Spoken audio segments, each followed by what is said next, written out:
I don't even know how to explain this properly. I wake up tired, not sleepy, but tired. I try to do everything right. I sleep on time. I make lists. I even try to be positive. But somehow, nothing stays.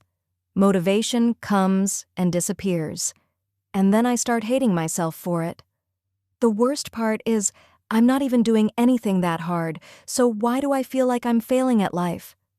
Everyone else seems to manage. I feel like I'm just weak. Okay, stop for a second. Listen to me very carefully. Nothing you just said sounds like laziness. It sounds like someone who has been holding herself together for too long. Okay, so when it feels like this, don't try to fix your whole life.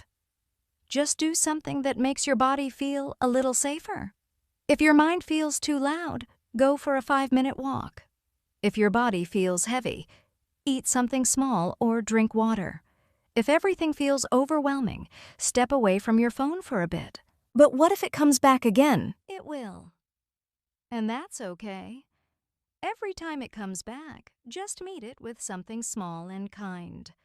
Examples: a short walk, warm tea, deep breath, early sleep.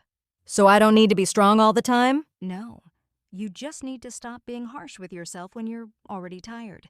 You're not behind. You're just human.